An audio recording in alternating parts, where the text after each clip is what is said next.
Olá, bom dia. No ar, o Resenha Nova Fase. Hoje recebemos nosso convidado, o duas vezes ministro, governador de Estado, deputado federal, deputado estadual, duas vezes candidato a presidente da República e agora presidenciável pelo PDT. Nosso convidado de hoje, para a reestreia do Resenha, é Ciro Gomes. Ciro. Bom dia, bom dia. Muito obrigado. Prazer.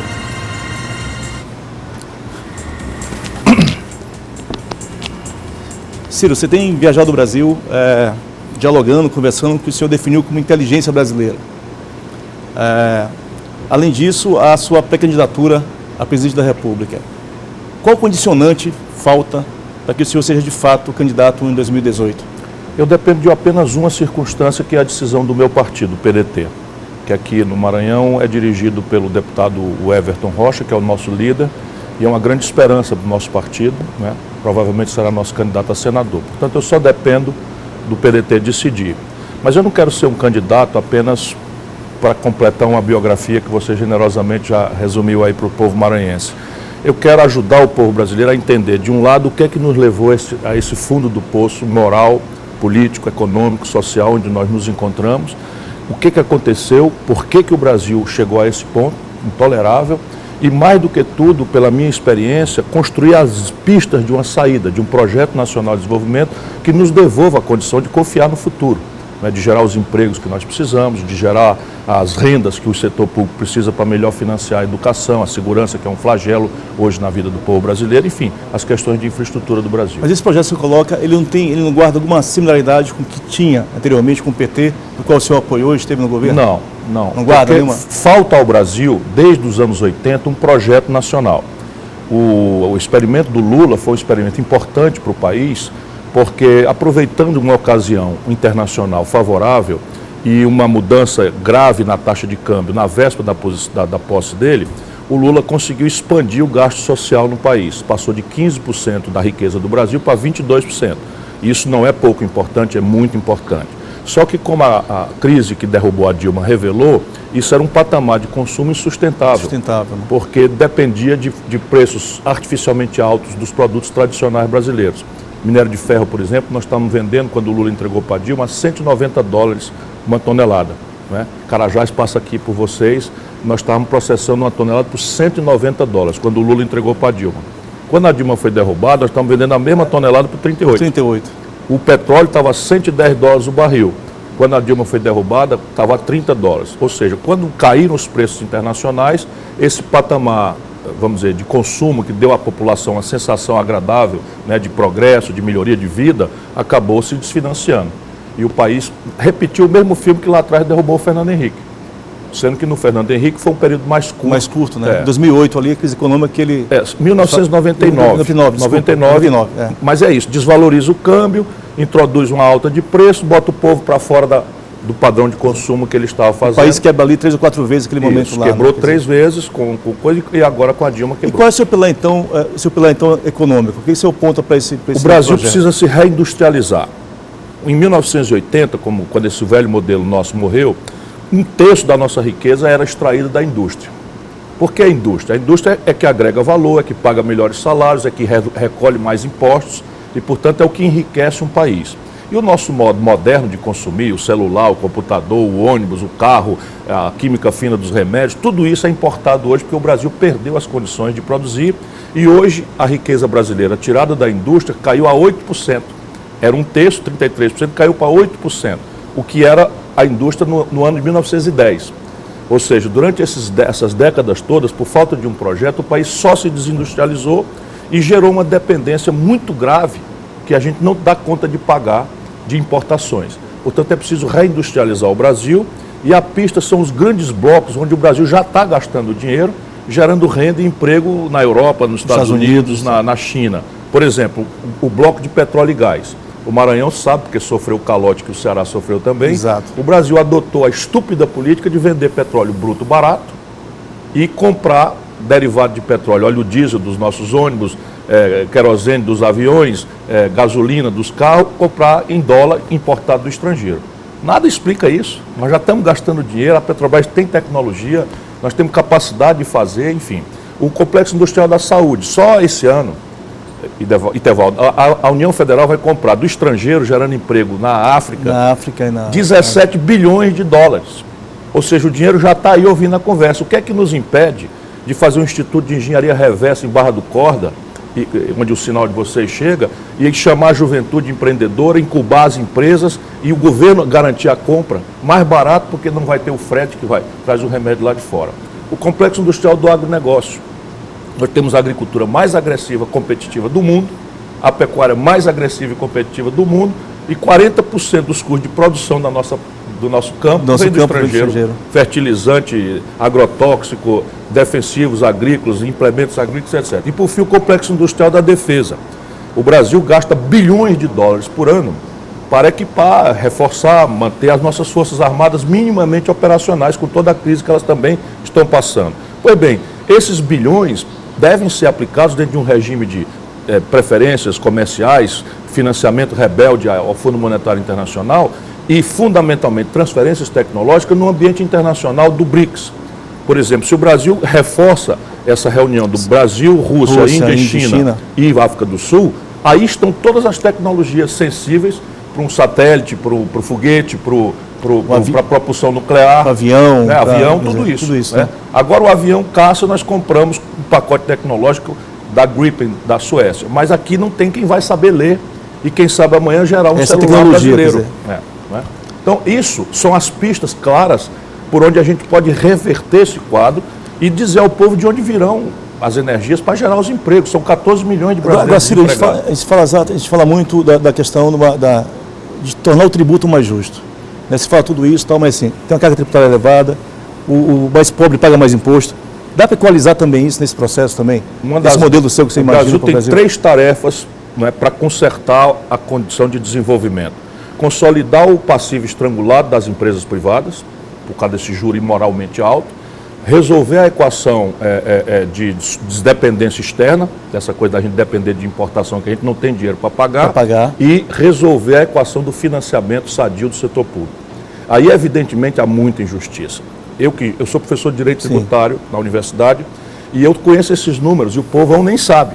Mas o povão, quando faz uma ligação de celular, paga 30% de imposto. O povão, quando chega em casa e liga a luz, acende ali a luz, paga 30% de imposto. Quando compra remédio, paga 30% de imposto, tudo embutido. De maneira que, para o pobre no Brasil, a tributação indireta e a tributação direta da classe média, imposto de renda na fonte, etc., leva 40% da renda, 42%. Já o rico, no Brasil, paga 6% da sua renda. E como equalizar isso, Ciro? É uma guerra política. É uma guerra política em que você deve fazer o movimento óbvio, de diminuir os tributos sobre o povo trabalhador, quem é mais pobre, e a produção, e incrementar progressivamente os tributos sobre as classes mais ricas. Basicamente, você tem 3 oportunidades no Brasil, que são iguais no mundo inteiro, menos aqui. Primeiro, o tributo sobre lucros e dividendos. Ou seja, você não deve tributar a empresa na hora que ela está produzindo. E aí ela é hiperonerada hoje no Brasil. Você deve diminuir essa oneração na empresa na hora que ela está produzindo, gerando emprego. E se ela tem sucesso, ela deve partilhar uma fração desse sucesso, que é o que o mundo inteiro faz, menos o Brasil e a Letônia. Só 2 países da OCDE não fazem, para você ver como é uma questão de luta política. Luta política, né? E a segunda das 3 é a tributação sobre heranças. A transferência de renda, ou seja, os nossos avós trabalham para burro, acumulam, nossos pais trabalham para burro, acumulam, nós viramos playboy e gastamos por conta porque recebemos, não estamos obrigados a fazer. O mundo inteiro prefere cobrar a transferência de renda entre gerações. Só para você ter uma ideia, os Estados Unidos, que é o país capitalista mais agressivo do mundo, cobra 40%. Sobre herança? Aqui no Brasil é 4%. Menos o Ceará e o Maranhão, que estão arrumados financeiramente, o Ceará cobra 8% e o Maranhão cobra 7,5%. O resto é tudo 4%. Você imagina, Minas Gerais quebrado, Rio de Janeiro quebradinho da Silva, funcionalismo atrasado, um verdadeiro estado de guerra civil na rua, polícia sem receber há meses, não cobra imposto sobre os ricos. Ciro, você está indo E por fim uma CPMF. Esses 3 aqui têm condição de superar o déficit brasileiro rapidamente. Ciro, você está indo à 3ª candidatura à presidência da República, né? E aí a gente tem agora umas 3 frases suas sobre personagens da política brasileira. Eu queria que você te refletisse um pouquinho sobre o que você vai ver agora, né, na tela, tá? Vamos lá. A primeira sobre o Lula. Lula descobriu essa realidade, começou a brincar de Deus e se autorizar a praticar todo tipo de coisas intoleráveis. É isso, Ciro? É isso, né? O Lula é uma figura importante para a vida brasileira, mas essa coisa de excesso de popularidade, ele acabou ficando muito descuidado. E aí começou, eu chamei isso de brincar de Deus, que é uma imprudência. Por exemplo, quem botou o Michel Temer na linha de sucessão do Brasil? O PT. Foi ele. Né? O Lula botou o Michel Mas você Temer. estava lá, não estava? Não mais no governo. Eu não posso, porque na política, Etevaldo, você vale pelo que é e pelo que você nega. Essa é a minha vida. A minha vida é uma vida partidariamente trágica, porque eu, para manter uma linha de fidelidade aos meus princípios, aos meus compromissos e a minha relação com o povo, especialmente o povo do Ceará, que é a quem eu sirvo mais imediatamente há anos, né?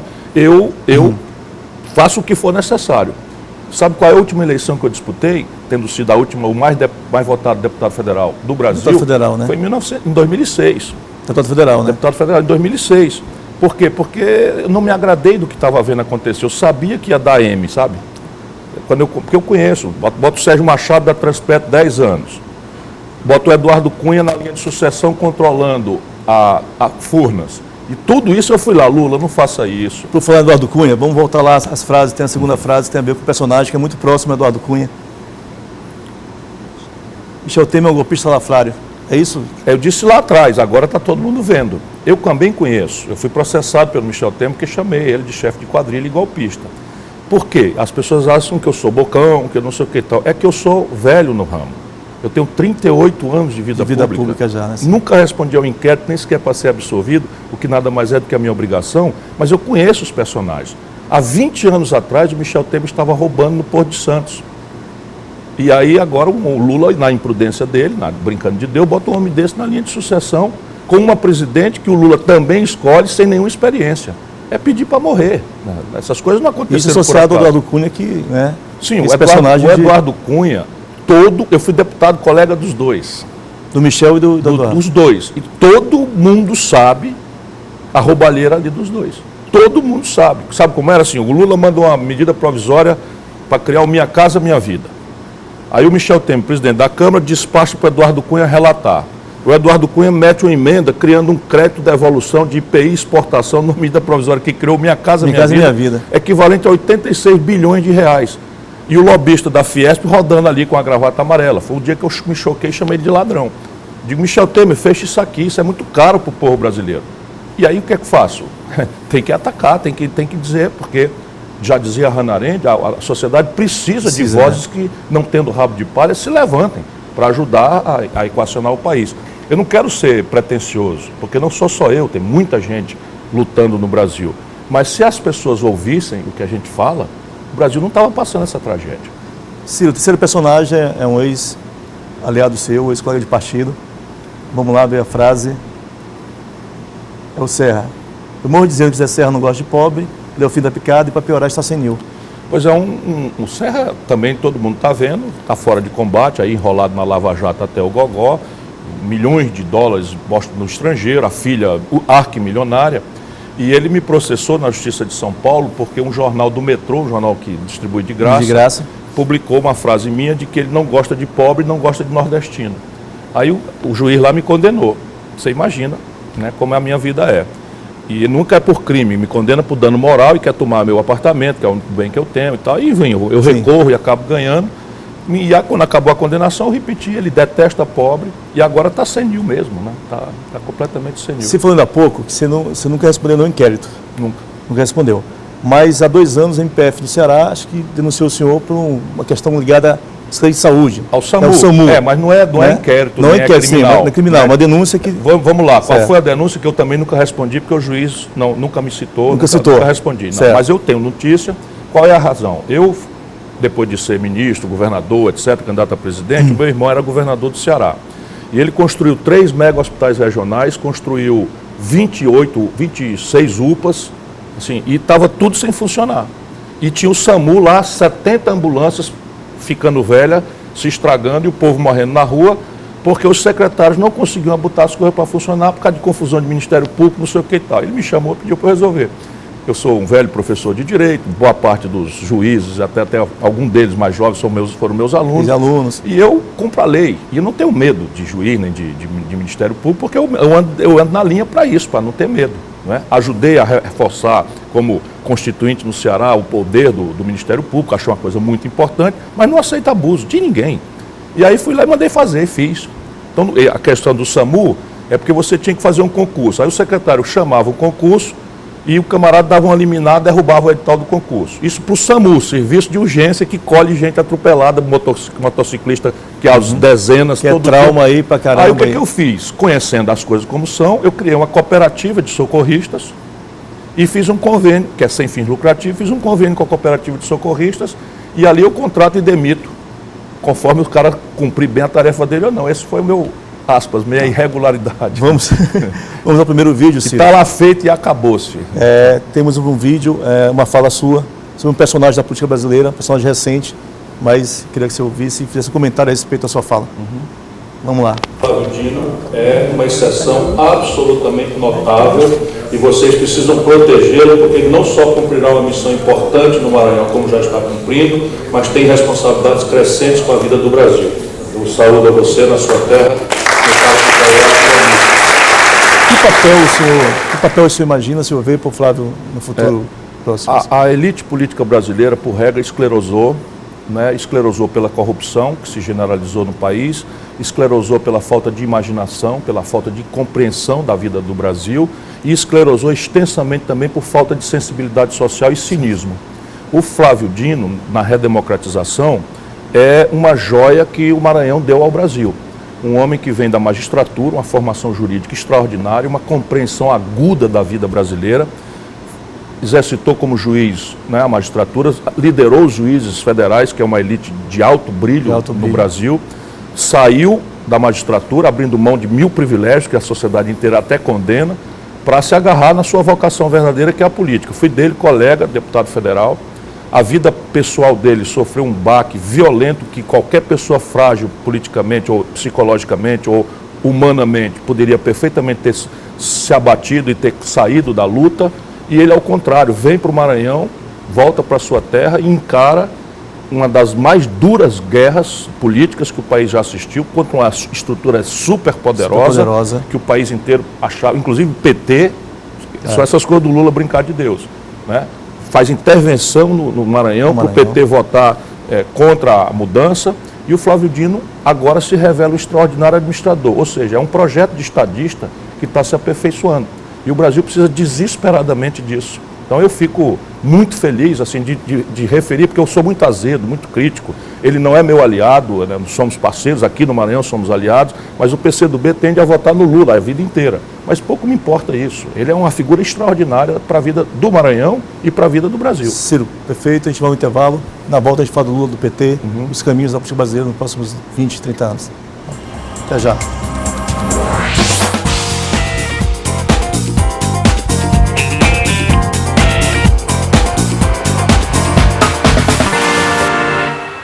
Estamos de volta com o programa Resenha. Lembrando que nós estamos ao vivo no portal m10.com.br, a difusora FM 94,3 e Cadeia com a difusora Sul. Esse é o Tovaldo Júnior, e para você que ligou a televisão agora aqui no estúdio, o convidado de reestreia deste programa é Ciro Gomes, do PDT. Ciro, tem um outro vídeo, né, que é uma fala sua também sobre um partido que compôs e que participou dessa gestão do governo Lula e da presidente Dilma. Vamos lá. O que eu vou é desmontar o PMDB. Vou dar um caminho para o lado sério. Foi o erro do Lula e da Dilma, foi confraternizar e, mais gravemente, colocar esse lado quadrilha na linha de sucesso. É isso. O PMDB, com as exceções que a gente tem que homenagear, porque nada é tão assim ruim que não tem um lado bom, o PMDB virou um câncer para o país. Virou essa quadrilha que o Michel Temer lidera, parte está presa. O Eduardo Cunha está preso, o Henrique Alves está preso, e o Moreira Franco já vai também, e o Padilha já vai também. Gedel já passou, já Gedel também já foi preso e está em prisão domiciliar com a tornozeleira.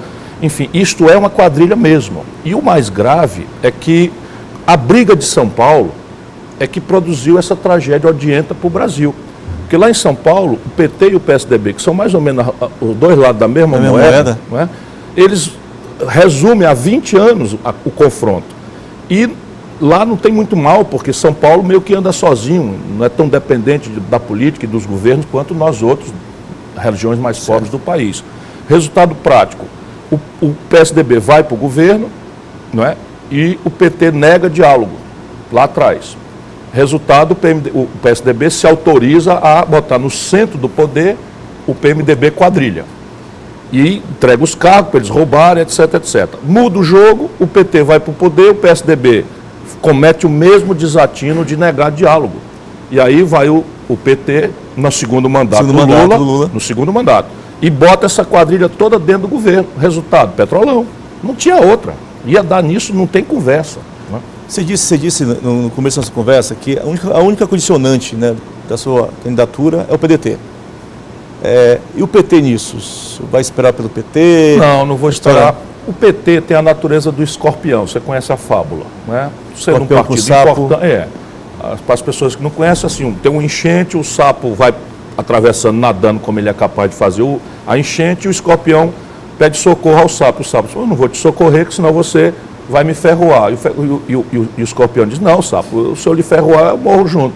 Aí o sapo achou razoável o argumento, deu a carcunda para ele, e no meio do rio o ferrão aconteceu. E o sapo perguntou, mas você me matou e vai morrer também? Disse, desculpe, é a minha natureza. E o PT é isso, Ciro? É a natureza do PT. O PT não respeita parceiros. O PT só pensa o mundo a partir do seu próprio umbigo. E eu não quero desfazer o PT. O PT é um partido importante para a vida brasileira. A gente não pode se desfazer de uma organização partidária tão relevante, que em um certo momento histórico foi a expressão mais eloquente da luta do povo brasileiro, e isso eu tenho um profundo respeito, tanto que eu sou um velho aliado. Mas isso é PT ou lulismo? É o lulismo, mais do que o PT. Mas o PT sucumbiu a esse aspecto caudilesco, né, do Lula. O Lula é como sombra de mangueira. Porque assim, quem é o segundo? Vamos supor que o Lula amanhã nos falte. Quem é o segundo? Quem é o camarada do PT que o Brasil conhece, que pode dizer, não, vai ser tão bom quanto o Lula ou melhor? Não há. Não há, porque ele não deixa nascer. O Haddad. É muito bom, mas perdeu a eleição, tirou 15% dos votos em São Paulo. Seria um bom vice para o Ciro? Seria extraordinário, o Dream Team, porque ele é extremamente preparado, mas repare bem, é tão grave o problema que o Haddad, um bom prefeito em São Paulo, não foi para o segundo turno e tirou 15% dos votos. Eu não teria coragem de andar na rua no Brasil, propondo uma saída, se o camarada jogasse na minha cara, mas e na sua terra, você não ganha, como é que você vai ganhar fora? Vai ganhar fora. E eu lá no Ceará, graças a Deus, né, e a generosidade do povo do Ceará, onde me conhece, você não perde. Prefeito, eu não perco nenhuma. E nem disputo mais. Ciro, falando disso, surgiu a semana... Acabamos de ganhar a eleição para prefeito, a reeleição do nosso prefeito. Da capital, né? Sim. E fez bastante... Nós fizemos 84% dos votos do Ceará nessa eleição municipal. Eu nunca perdi uma eleição no Ceará. Nem as duas presidenciais, que eu não tinha chance nenhuma, lá o povo me deu a vitória. Por falar em eleição, surgiu nas últimas semanas aqui no Estado a possibilidade da presidente Dilma Rousseff ser, assim, a ideia de que ela poderia ser a senadora pelo Maranhão. Como é que você vê esse tipo de movimento na política brasileira? Ela merece. A Dilma é uma pessoa honrada que foi vítima de um golpe. Evidentemente que ela não pode ser jamais transformada em culpada de nada. Mas eu sempre tenho a clareza de que adversário faz contra a gente o que puder fazer. O que a gente dá jeito não é no adversário, a gente pode dar jeito na gente. E aí a minha grande questão é, a Dilma caiu por inexperiência. Porque você imagina, um cara vivido como eu, no primeiro ano de mandato, não conseguiu um terço da Câmara para impedir que um conjunto de quadrilheiros me derrubasse do poder. Só aconteceria isso com ela, que é inexperiente. Né? E que teve a imprudência do Lula de botar o Michel Temer na linha de sucessão. E o Eduardo Cunha com dinheiro roubado de Furnas na presidência da Câmara. Mas eu presidente da República, eu tinha ido para a luta. Para a primeira coisa, eu não ia jamais fazer a agenda do outro lado. Que é o que ela fez. Ela fez a agenda do outro lado e perdeu o povão. E aí, quando ela perdeu o povão, os caras foram na goela dela. Já da Fazenda é um exemplo claro, né? Entrega ao Levi, cuja experiência anterior foi quebrar o Rio de Janeiro. Na ilusão absolutamente infantil de que estaria cooptando o poder econômico. Mas você acha tão razoável que ela possa vir a se candidatar ao Senado pelo Maranhão?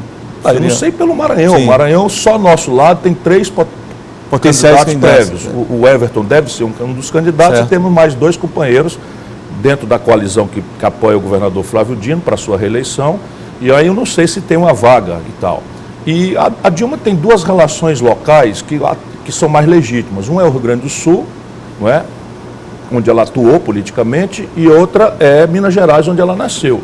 Talvez fosse mais legítimo, mas seria bom para o país que ela voltasse à política e participasse num colegiado como o Senado. Ciro, você tem se colocado, você tem se posto na esfera da centro-esquerda brasileira.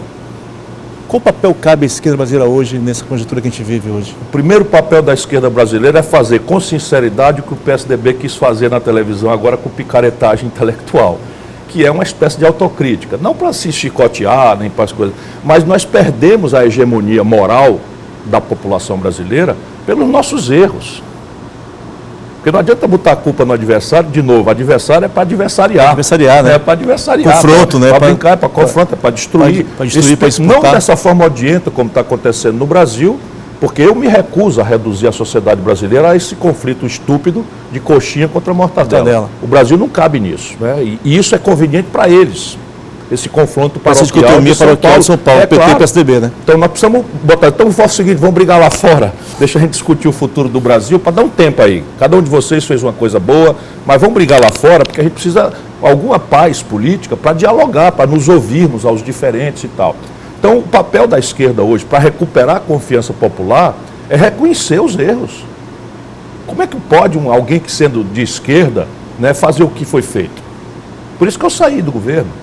Evidentemente que eu não virei para o outro lado, mas fiquei na minha, não quis mais participar, saí da política.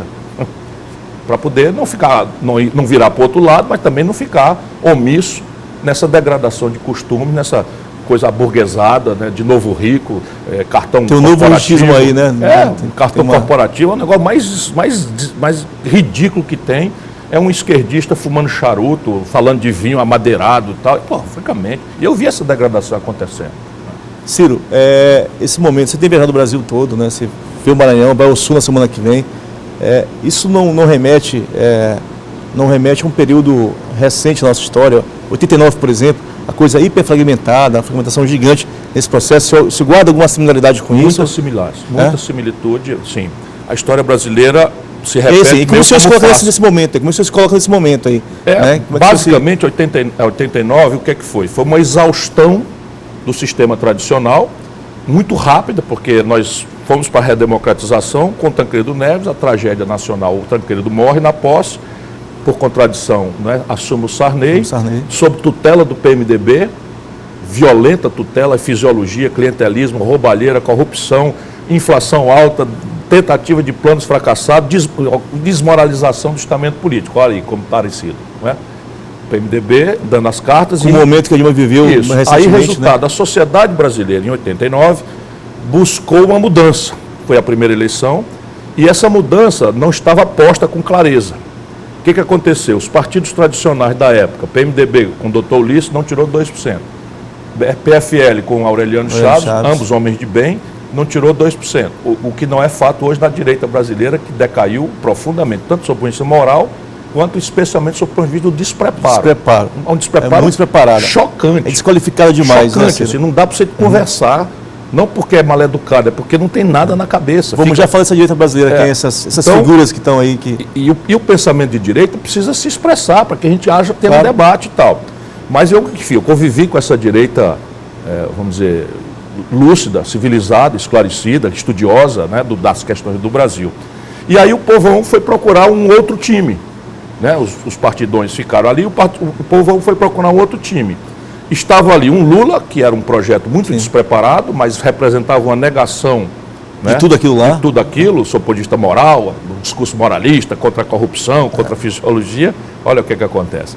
O Collor, que foi embalado, era um caso extremamente velha, mas foi embalado como moralizador. Foi arrumado, foi... Aí são as grandes expressões da mídia brasileira, empacotaram, né, o jovem, moralista, caçador de Marajá, o homem que ia botar as coisas em ordem. A corrupção de novo nesse debate, né? Quer dizer, evidente, de Marajá. Evidente. Aí duas grandes figuras da centro à esquerda, Leonel de Moura Brizola e Mário Covas. E isso aconteceu o debate. Por muito pouco, o Lula e o Collor passaram ao segundo turno. Por muito pouco, o Brizola e o Covas poderiam ter passado, ou um dos dois ter passado com o Lula ou com o Collor. E isso parece que é o que vai acontecer no Brasil agora. O senhor era prefeito ou governador? Prefeito de Fortaleza? Em 89 eu era prefeito de Fortaleza. O senhor apoia o Covas? No Covas no primeiro turno e no Lula no segundo turno. Então o senhor é eleitor do Lula já faz tempo, então? Pois é. E é por isso que eu só sirvo para isso. 89, votei nele no segundo turno, quando ele era simplesmente um doidão, né? Que falava umas coisas contra tudo, mas não tinha proposta de nada, nem experiência, nada, nenhuma. Votei nele em 94, eu ajudei a fazer o Real, como ministro da Fazenda, o Lula loucamente ficou contra. Ficaram contra o Real, eu ligando o Lula. O PT, boa parte do PT ficou contra. Ficou contra. Depois, em 98, eu fui candidato a presidente e tinha a palavra dada para ele que apoiaria no segundo turno.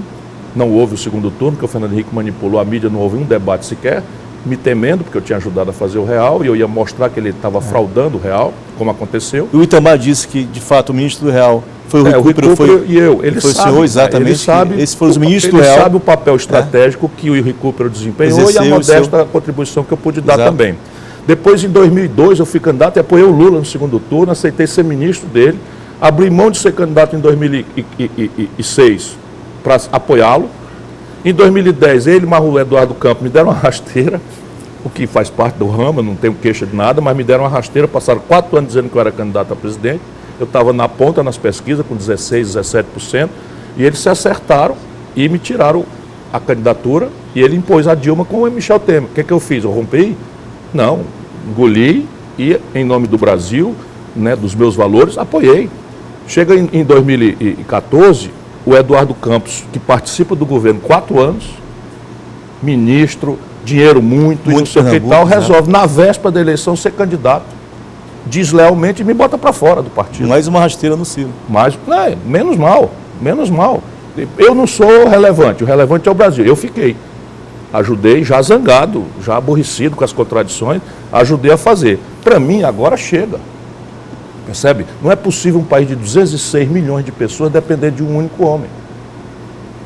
Isso não é bom para o país, não é bom para o Lula. O senhor está vacinado para essa armadilha que o senhor acabou de ilustrar algumas delas? Tem essa vacina Vou fazer 60 anos esse ano. Então 60? É muito improvável que alguém me surpreenda na política. Pela minha experiência, 38 anos de vida pública, já caí em muita armadilha, já falei muita bobagem, já me atirei com muito descuido. Acho que em 2002 o senhor falou um negócio desse, né? Esse é um discurso que o senhor tem. Piada machista. Já pedi, eu prefeito de Fortaleza, metade dos secretários eram mulheres. Governador do Ceará, metade dos meus secretários eram mulheres. Na prática, eu acho que isso representa qual é a minha atitude, que tipo de respeito eu tenho pelas mulheres. Ora, entretanto, depois eu aprendi, a gente no bar, né, não sei aonde, a gente reproduz cultura. Cada um de nós respeita sua mulher, sua mãe e as mulheres em tese, mas a gente reproduz cultura. Ou faz piada de homossexual, ou faz piada, que é tudo errado. Mas eu só vim aprender muito tempo depois. Foi a professora Nilceia da universidade que me disse, olha, eu sei que você não é machista, o problema é que você reproduz cultura. E aí, opa, caiu a ficha. E aí eu bani da minha vida. E aí no impulso, né, que era muito normal. Então, mas eu acredito que eu estou muito maduro. E talvez a minha missão menos difícil seja me preservar dessas armadilhas. Agora eu tenho que avisar as pessoas de que eu sou uma pessoa indignada e não vou mudar. Eu não quero vender a alma, sabe, virar uma ameba, sem paixão pelo povo, sem indignação pela esculhambação que acontece no país, porque isso não sou eu. O Brasil precisa de um líder popular, que seja capaz de se controlar, de ter serenidade e tal, mas eu não posso deixar de falar as coisas que eu tenho que falar. Então esse debate você não vai fugir nunca? Não vou fugir. Debate de que... Não vou fugir, pelo contrário. A maturidade deu outros atributos, na verdade. Eu só tenho chance se houver um debate. Por quê? Porque a sociedade brasileira hoje está muito aborrecida e frustrada. Porque metade do eleitorado, mais um pouquinho, votou na Dilma, que foi caçada na esteira de um conjunto de escândalos, etc. E a outra metade, menos um pouquinho, votou no Aécio, que acabou também, né, na delegacia de polícia com escândalos os mais chocantes. Não é fácil para uma sociedade machucada pelo desemprego, machucada pela informalidade aí que bota as pessoas trabalhando na rua, sendo humilhada, com rapa correndo atrás delas e tal, para levar alguma coisa ainda para casa pela dignidade do trabalho, sem aceitar a ronda, né, da violência, do tráfico de droga, que também está infestando como epidemia a vida brasileira. Não é fácil para esse povo, com essa situação, olhar para a política, todo dia ligar a televisão e lá vem escândalos, e parece que não escapa ninguém. Portanto, só o debate e o exemplo, né, a compostura, é que dá um cara como eu a chance de ser eleito. Eu vou lhe fazer uma questão antes desse intervalo. Caso a Dilma seja candidata a Senado do Maranhão, mais uma coisa hipotética, ela seria, e tirando a sua fala, essa é a candidata do Flávio Dino ou candidata do Grupo Sarney? O senhor responde esse próximo bloco. Então, mais um intervalo e voltamos já.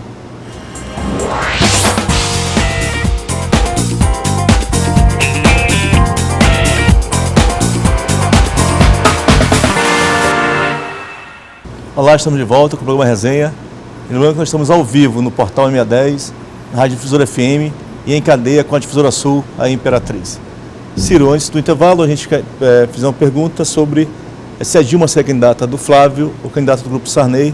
E aí, lembrando um pouco daquilo que o Sarney foi nos anos 80, quando esteve presidente da República, né? Foi candidato a senador pelo Amapá. Você acha que esse cenário pode se repetir na atual conjuntura brasileira? Isso é possível? Sempre pode. O Brasil político é muito estranho, muito exótico. Você veja a estranheza com que a cúpula do PT se comporta. Com todo respeito, mas a gente precisa amadurecer isso, é a tal autocrítica, que você sempre poderá lembrar que eu sou aliado deles. Então, e é fato que eu sou aliado deles. Mas repare, enquanto não tem eleição, nós dizemos ao povo brasileiro, e eu digo com muito convencimento, que o Brasil está sob um golpe de Estado. Por quê? Porque a Dilma foi derrubada sem ter cometido nenhum crime de responsabilidade. Quem praticou esse golpe foi o Senado da República, a maioria dos senadores. Pois bem, depois que a gente passa esgoelando pelo Brasil afora a ideia de que nós estamos sob um golpe de Estado praticado pelo Senado, em quem o PT vota para a direção do Senado e ajuda a fazer um acordo? Eunício Oliveira, Eunício Oliveira do PMDB. Seu conterrâneo. Pois é. Então, repare,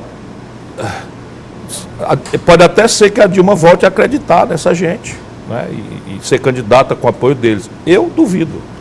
Ciro, você tem dito que essa é a sua chance, né, e que o senhor é alternativa. Isso não é tanto quanto personalista, quando o senhor diz isso? Eu estou correndo o risco de ser mal entendido, mas eu sempre que digo isso, eu faço uma relativização. O problema é que numa disputa política, você vale pelo que você é e pelo que você nega.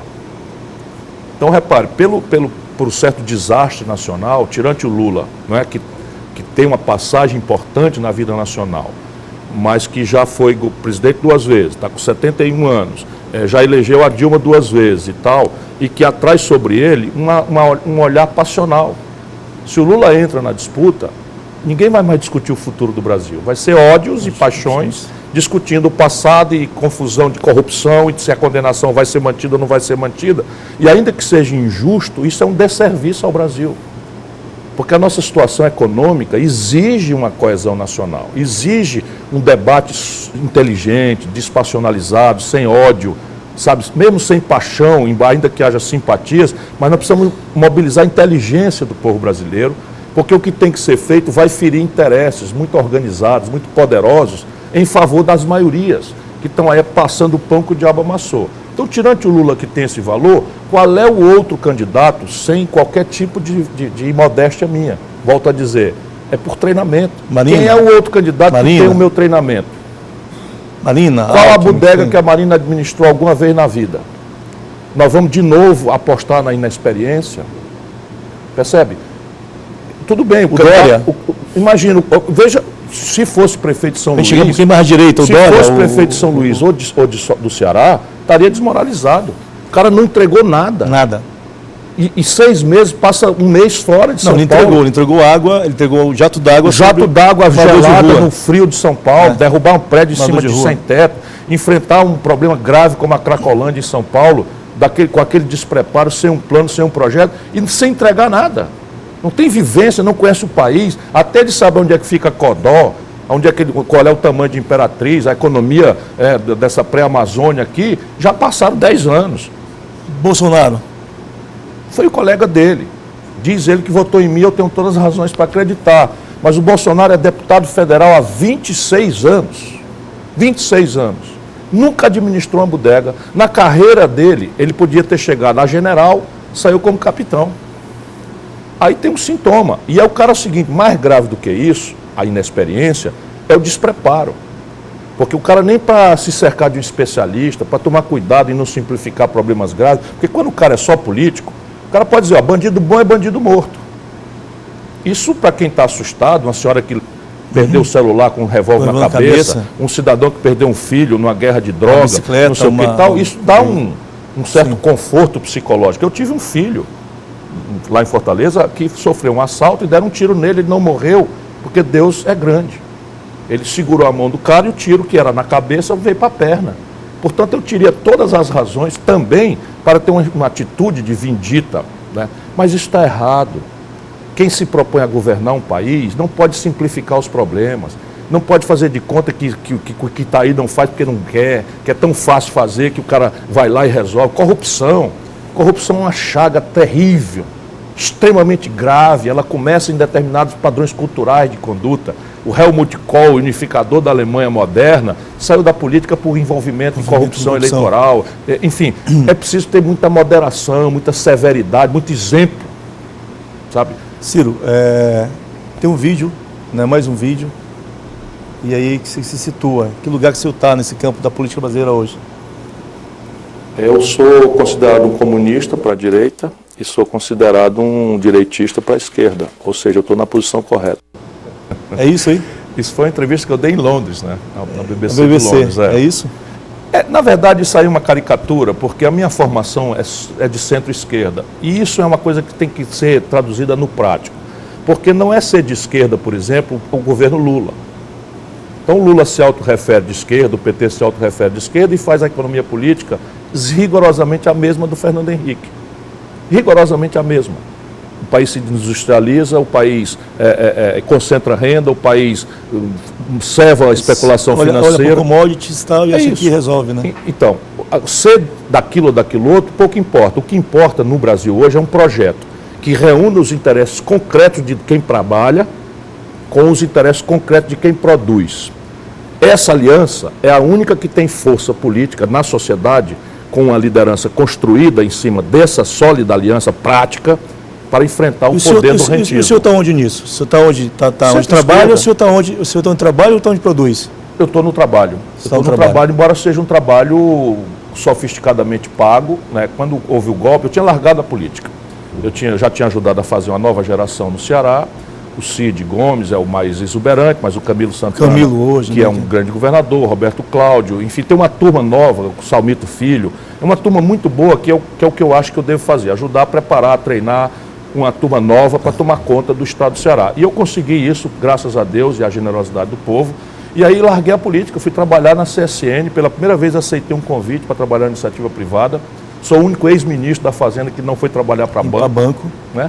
E aí estava ganhando um salário exorbitante comparado com a vida do povo, sabe, acordando na hora que queria, era presidente de 2 companhias, membro do board. Mas o senhor deixou a CSN por conta da atual conjuntura? Quando começou o golpe, eu não podia prejudicar a empresa. Então me responda uma coisa, o senhor não tem pensão de ex-deputado, ex-governador, ex-prefeito? Qual é a sua renda, então? As leis brasileiras me dariam o imoralíssimo direito a requerer 3 pensões. 3 pensões, ex-governador, ex-prefeito e ex-ministro. O senhor não tem nenhuma delas? Tirou o teto. Não, eu nunca aceitei receber. Nunca aceitou nenhuma delas? O senhor vive do quê? Qual é a sua renda? Eu sou advogado, certo. Sou professor, presto consultoria numa universidade, são as minhas rendas, vamos dizer, básicas. E eu faço palestras pelas quais eu me remunero de forma também muito cara. Por isso que eu sou um trabalhador de alto salário. A gente tem mais uma questão, que é um jovem que vai fazer uma pergunta para o senhor, e aí depois disso a gente encerra o programa e o senhor faz as sessões finais. Vamos lá, a pergunta da... Queria saber sobre a questão da política pública de juventude, né, e a sua aplicabilidade eficiente, né? Gostaria de saber se ela deixaria de ser muito transversal e começaria a ser efetiva durante a gestão dele. E essa questão da juventude hoje é uma das questões que mais me angustia, porque até a minha geração já perdeu um pouco a noção, o nexo, a compreensão dialética da cabeça do jovem brasileiro. A globalização da informação, a relação asséptica atrás do computador, pela internet, pelas redes sociais, a descrença na política como ideal e o refúgio em ONGs, sejam de natureza ambiental, seja de natureza de solidariedade social, etc., etc., fragmentou dramaticamente a juventude, ao contrário da minha geração, que nasce para a vida lúcida, para a vida consciente, com uma agenda política que era absolutamente felicitante. Então, eu vou fazer 2 coisas. Um é um reforço absolutamente grave na política educacional brasileira. A escola tem que deixar de ser careta, o paradigma pedagógico não pode ser mais o decoreba, o ensino enciclopédico raso, em que todo mundo sabe um pouquinho de tudo e não sabe nada profundamente de nada. E, fundamentalmente, criar, por caminhos tipo venture capital, etc., etc., caminhos para que o jovem compreenda que ele deve ser um empreendedor, que ele deve ter a sua ideia, né, agasalhada em incubadoras de empresas, enfim, uma série de coisas que eu já experimentei no Ceará. E em qualquer circunstância, a gente precisa ouvir a juventude. Ainda ontem eu falei no Encontro Nacional da Juventude do PDT que nós temos reuniões do século XIX. Se constitui uma mesa, se põe um auditório, a mesa fala, o auditório ouve. E é preciso mudar isso e começar a fazer reuniões circulares, em que a gente mais velho, especialmente nesta área, aprenda com eles e construa a agenda deles a partir da indicação deles próprios. Ciro, duas questões para encerrar, e se eu fazer suas conclusões finais. Uma, a determinada esquerda identitária brasileira, ligada ao movimento LGBT, não vê no seu discurso algo que seja bom para eles. Essa é uma questão. A segunda é a questão, se eu falar da questão da mulher, do machismo. Em relação ao aborto, qual a sua posição em relação ao aborto hoje no país? É questão de saúde pública ou é questão... É questão de saúde pública, já respondendo de trás para diante. Mas repare, a sociedade civil brasileira, na redemocratização, explodiu em vitalidade cívica, mas explodiu em vitalidade física fora de um projeto nacional, fora de um conjunto de valores gerais. De maneira que a sociedade civil exuberante que nós temos é toda fragmentada em micro temas, cada qual mais relevante. Então, a comunidade LGBT tem suas entidades e coloca sua agenda identitária. As mulheres colocam sua agenda identitária corretamente, porque há muita discriminação. Pelo mesmo trabalho, a mulher recebe 60%, 70% do salário que o homem recebe. Se for negra, não é? Se for branca, recebe 80%. A questão da juventude, a questão dos sem terras, a questão do sem teto, a questão da população tradicional indígena, os quilombolas. Há uma expressão, os atingidos por barragem, enfim, há uma expressão. O MST, a CUT, né, a Central dos Sindicatos do Brasil, tudo isso são expressões importantíssimas, né, da vitalidade com que se organiza a sociedade civil brasileira. Mas a soma dessa pedaceira não dá o interesse nacional.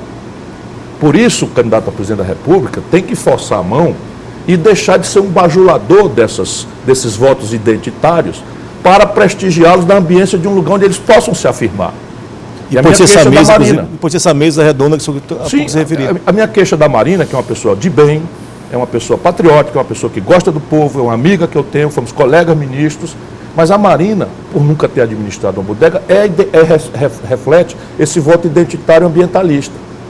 E o ambientalista radical, ele é intransigente, ele quer agora que nós passemos a retroceder do estágio de desenvolvimento em que nós estamos. Por quê? Porque são todas pessoas muito inteligentes, muito lidas, que estão conectadas no que está acontecendo no debate da Suécia.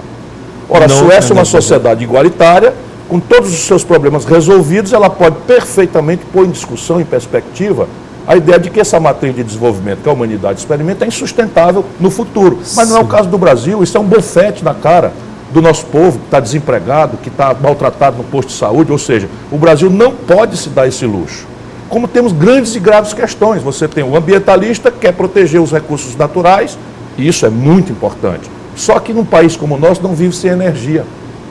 Ciro, muito obrigado. Foi um prazer essa conversa contigo. Boa sorte, boa caminhada no país. E para vocês, estamos encerrando essa primeira edição de reestreia, né, do Resenha. Para quem não viu e quer rever, né, o programa vai estar disponível daqui a pouco no portal M10. Mais uma vez, muitíssimo obrigado. Boa sorte. Um abraço a toda a gente querida, nordestina como eu, amazônida, pré-amazônida, conectada ao Centro-Oeste, que é o nosso querido e poderoso Maranhão.